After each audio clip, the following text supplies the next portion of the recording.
दिग्विजय सिंह क्या उस रास्ते पर जाएंगे और आखिरी असॉल्ट जो कांग्रेस में होना है वो होकर रहेगा? दिग्विजय सिंह के छोटे भाई हैं लक्ष्मण सिंह, उनको कांग्रेस पार्टी ने निष्कासित किया और उन्होंने खुली बगावत कर दी थी कि कांग्रेस पार्टी में क्या चल रहा है। अब लक्ष्मण सिंह की राह पर बड़े भाई दिग्विजय सिंह भी अब निकल पड़े हैं। लेकिन फिर भी ये बहुत चतुर सुजान है दिग्विजय जी। मेरी बातचीत होगी तो मैं कोशिश करूंगा एक दिन दिग्विजय जी को ऑन एयर लाने के लिए भी, बातचीत करने के लिए भी, और जो बातचीत हमारी होगी हम आपको दिखाने की कोशिश करेंगे।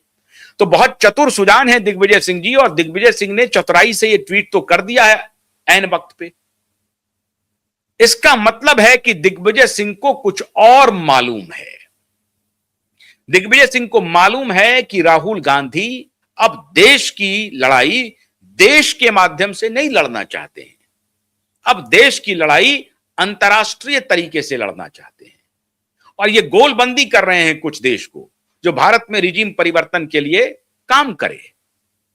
और इसीलिए सैम पित्रोदा खुलेआम कह रहा है कि it hardly matters for me, who cares, कि हम जॉर्ज सोरोस के इसके पैसा लेते रहें और जॉर्ज सोरोस के साथ मिलकर के काम करें।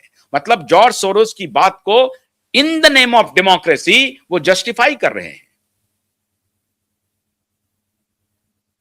तो क्या मोसाद, क्या सीआईए, क्या एफबीआई, क्या MI6, कौन कहां कैसे मिला हुआ है? मोसाद तो भारत में रिजीम परिवर्तन के लिए इस तरह से काम नहीं कर रहा है, लेकिन सीआईए और MI6 और वो संगठन जो प्रतिबंधित हैं, और ये पुतिन का राहुल से नहीं मिलना, ये संकेत कर रहा है कि राहुल निश्चित रूप से कोई ना कोई ऐसी गतिविधि में यह शंका उत्पन्न कर रही है। मैं कंफर्म तो नहीं कर सकता, लेकिन यह शंका उत्पन्न कर रही है कि राहुल किसी न किसी ऐसी गतिविधि में शामिल हैं अंतर्राष्ट्रीय स्तर पर जो भारत में रिजीम परिवर्तन का खेल करना चाहती है। और राहुल गांधी के यह बयान कि मैं जेनजी को यह भाषा समझा दूंगा, ये सिमिलर स्टेटमेंट जो बांग्लादेश में हुआ, जो नेपाल में हुआ, जो श्रीलंका में हुआ, उसी तरह का बयान। और इसीलिए राहुल गांधी को मालूम है कि बाकी फ्रंट पे हम मोदी से लड़ नहीं पाएंगे, तो यह भ्रम फैलाया जाए कि मोदी ने वोट चोरी कर ली है। वोट चोरी कर ली है मोदी ने। ना तो कोई पत्रकार स्वीकार कर रहा है, ना उनकी पार्टी का नेता स्वीकार कर रहा है, कोई चुनौती ये सुप्रीम कोर्ट में नहीं दे पा रहे हैं, ना इलेक्शन कमीशन को ये करवा रहे हैं, लेकिन झूठा प्रचार, मनगढ़ंत प्रचार कर रहे हैं। एक वोटर का कंप्लेन नहीं है बिहार में, एक वोटर का, कि मेरा वोट कट गया है और मैं बोनाफाइड वोटर हूं, एक वोटर का। फिर भी ये नैरेटिव सेट कर रहे हैं। ये नैरेटिव क्यों सेट कर रहे हैं? ये इंटरनेशनल 110 देश, जिसको फर्जी आंकड़ा है ये 110 का, लेकिन ये उन देशों को ये कहने में कामयाब हो रहे हैं कि देखिए हमने देश में जो है वोट चोरी का नैरेटिव सेट कर दिया है और अब जेनजी तक इसे पहुंचाना है।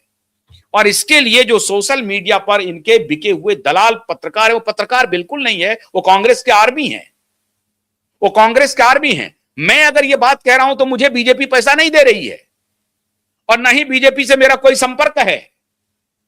मैं उसी तरीके से कांग्रेस नेताओं से संपर्क में हूं, उसी तरीके से भारतीय जनता पार्टी के नेताओं से संपर्क में हूं। लेकिन कांग्रेस समर्थित जो सोशल मीडिया इन्फ्लुएंसर हैं उसकी तो पूरी लिस्ट है, पूरी लिस्ट है। आप सब जानते हैं, पब्लिक डोमेन में, मुझे बताने की जरूरत नहीं है। और आजकल उन्हीं लोगों के बीच में तकरार चल रहा है, लड़ाइयां चल रही हैं। अब ये फंडिंग का झगड़ा है या कुछ वहां पर आइडियोलॉजिकल डिफरेंसेस हो रहे हैं, लेकिन हो रहा है। बड़ी शिद्दत से उनको फंड किया जा रहा है। पार्टी के वर्कर उनके वीडियोस को लेते हैं, उसको बढ़ाते हैं। तो इस तरह से एक जो सोशल मीडिया प्लेटफॉर्म है बहुत डिविसिव रोल प्ले कर रही है। और ये मेरे मित्र आईटी के प्रोफेसर हैं, उन्होंने बहुत पहले कह दिया था, 5-6 साल पहले, कि आने वाले दिनों में और ये एग्रीवेट होगा। तो बाय हुक एंड क्रूक मैं हैरान हूं। नरेंद्र मोदी के खिलाफ आपको बहुत सारे मुद्दे हैं, उन सारे मुद्दों पर आप जन समर्थन खड़ा कर सकते हैं। आपको 110 देशों का दरकार पड़ रहा है, और फर्जी वो भी आंकड़ा। आपको दुनिया के अन्य देशों में जाकर के कहना पड़ रहा है कि भारत में हम स्टेट से लड़ रहे हैं, वहां के कॉन्स्टिट्यूशनल इंस्टीट्यूशंस काम नहीं कर रहे हैं। कैसी बात कर रहे हैं आप? नरेंद्र मोदी को हराने के लिए आपको दूसरे देशों में जाकर के बोलने की कोई आवश्यकता नहीं है। आप अपने देश में लड़ सकते हैं नरेंद्र मोदी से, और अगर आपको मुद्दे कम लग रहे हैं तो मुझे बताइए, मैं मुद्दे दूंगा जिस मुद्दे पर नरेंद्र मोदी का कोई जवाब नहीं है, कोई जवाब नहीं दे पाएंगे वो। आप लड़ नहीं रहे हैं, आप अपने देश का मान सम्मान गिरवी रख रहे हैं, और ये एक दिन आपके ही खिलाफ जाएगा। क्योंकि अब ये जो जेनजी है ना, उसके सामने आप तो व्हाट्सएप यूनिवर्सिटी कहते हैं, लेकिन जेनजी के सामने सारे इंफॉर्मेशन आ रहे हैं। वो सारे इंफॉर्मेशन को अपने साथ पढ़ता है, उसको रिसर्च करता है, और सही गलत को वो डिकोड कर लेता है। केवल आपके नैरेटिव मात्र को डिकोड नहीं करेगा। हां, एक वर्ग है जो मोदी से घृणा करता है, उसमें आप कुछ भी बोल देंगे तो वो मोदी के खिलाफ खड़ा हो जाएगा। लेकिन वो वर्ग भी अब ये बात समझने लगा है कि बिना किसी वजह के मोदी से घृणा का कोई कारण नहीं है। मोदी हमारे लिए उस तरह का घृणा का काम नहीं कर रहा। फैला रहे हैं, पत्रकार कह रहे हैं देश में अल्पसंख्यक खतरे में है, सड़क पर लिंचिंग हो रही है, देश रहने लायक कहीं कुछ नहीं है, लेकिन वो इस तरह से जोर जोर करके मीडिया में आकर के बोल रहे हैं। तो ये जो नया चलन शुरू हुआ है 110 को लेकर के रिजीम परिवर्तन का, नहीं हो पाएगा। आप कोशिश कर लीजिए, क्या करेंगे आप?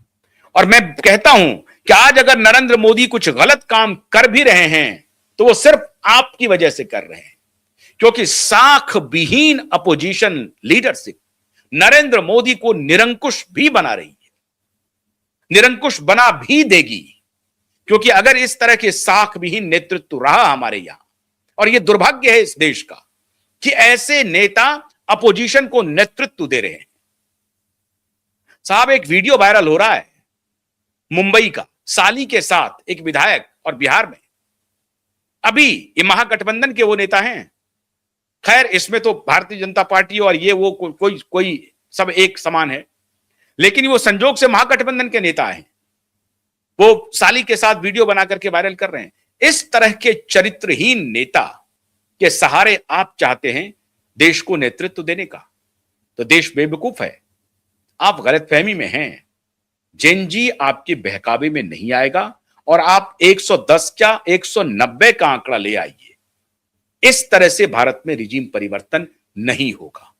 अगर आप रिजीम परिवर्तन करना चाहते हैं तो जनता के बीच जाइए, अपने साख को स्थापित कीजिए, सरकार को जिन मुद्दों पर घेरना चाहिए उन मुद्दों पर घेरिए, एक जिम्मेदार अपोजिशन की भूमिका निभाइए, आपको जन समर्थन मिलेगा। सैम पित्रोदा के साथ जाने की आपको जरूरत नहीं पड़ेगी, वो तो अपनी दुकान चला रहा है। वो अमेरिका में बैठ करके पूरी दुनिया से आपके नाम पर अपनी दुकान चला रहा है, पैसा ले रहा है, अय्यासी कर रहा है, घूम रहा है। What is his calibre? He is a nonsense guy, he is absolutely a nonsense guy. और उसको आप कह रहे हैं कि बाप हमारे यहां टेक्नोलॉजी के जनक, और इस महाशय की बुद्धि बहुत लिमिटेड है, आप उनके चक्कर में पड़े हुए हैं। तो पता नहीं, आप अपने दादाजी से सीखिए, दादी से नहीं, अपने दादाजी से सीखिए, फिरोज गांधी से। He was man of common man, उनमें वो लड़ाकापन था। वो अपनी ही सरकार के खिलाफ कहीं 110 देशों के साथ अलायंस करने नहीं जाते थे, अपनी ही सरकार के खिलाफ बिगुल बजाते थे। तो उनसे सीखिए। दुर्भाग्य है, ये जो 110 का आंकड़ा है ये कुछ नहीं कर पाएगा, ये वर्ल्ड डेमोक्रेटिक अलायंस कुछ नहीं होगा। आप जर्मन के प्रतिबंधित ऑर्गेनाइजेशन में जाकर के बोलते रहेंगे, पुतिन साहब समझते हैं आपको, पुतिन साहब आपसे मुलाकात किए नहीं। आने वाले दिनों में अगर इसी तरीके का आपका व्यवहार रहा तो आप अपनी साख खो देंगे, और ये देश के लिए दुर्भाग्यपूर्ण होगा कि देश मजबूत अपोजिशन के अभाव में चलता रहेगा। बहुत बहुत शुक्रिया, नमस्कार।